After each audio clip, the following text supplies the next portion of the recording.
Operation സിന്ദൂറിനിടെ ഇന്ത്യയുടെ യുദ്ധവിമാനങ്ങൾ തകർന്നു വീണിട്ടുണ്ട് എന്ന് ആർമിയുടെ ഭാഗത്തു നിന്നും ഒഫീഷ്യലായിട്ടുള്ള ഒരു റിപ്പോർട്ട് ഇപ്പോൾ പുറത്തു വന്നിരിക്കുകയാണ്. വളരെ ഞെട്ടലുണ്ടാക്കുന്ന ഒരു വാർത്ത തന്നെയാണിത്.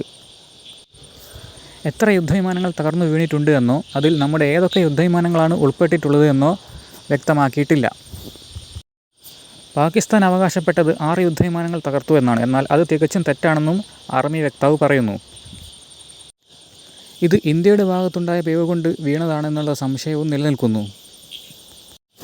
എന്തായാലും വളരെ വലിയ രാഷ്ട്രീയ വിവാദം ഉണ്ടാക്കാൻ സാധ്യതയുള്ള ഒരു വിഷയം തന്നെയാണ് ഇപ്പോൾ പുറത്തു വന്നിരിക്കുന്നത്.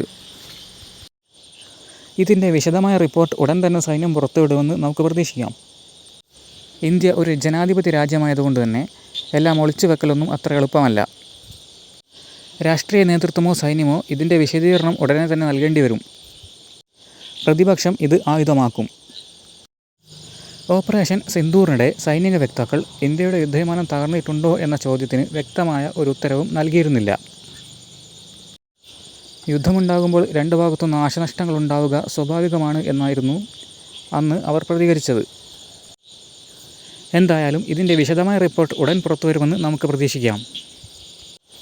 ഇന്ത്യ യുദ്ധവിമാനങ്ങളുടെ കരാർ ഒപ്പിടുന്നതല്ലാതെ സമയത്തിന് യുദ്ധവിമാനങ്ങൾ ലഭിക്കുന്നില്ല എന്നും വ്യോമസേന നിരന്തരമായി പരാതി ഉന്നയിച്ചുകൊണ്ടിരിക്കുകയാണ്.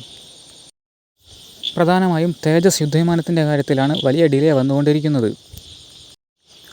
ഇതിന് HAL നൽകുന്ന വിശദീകരണം യുദ്ധവിമാനത്തിൻ്റെ എൻജിൻ അമേരിക്ക കൈമാറുന്നില്ല എന്നതാണ്. യുദ്ധവിമാനങ്ങളുടെ എണ്ണം വർദ്ധിപ്പിക്കേണ്ടത് വളരെ അനിവാര്യമാണ്. കേന്ദ്ര സർക്കാർ ഉടൻ തന്നെ ഇതിനുള്ള പരിഹാരം കാണുമെന്ന് പ്രതീക്ഷിക്കാം.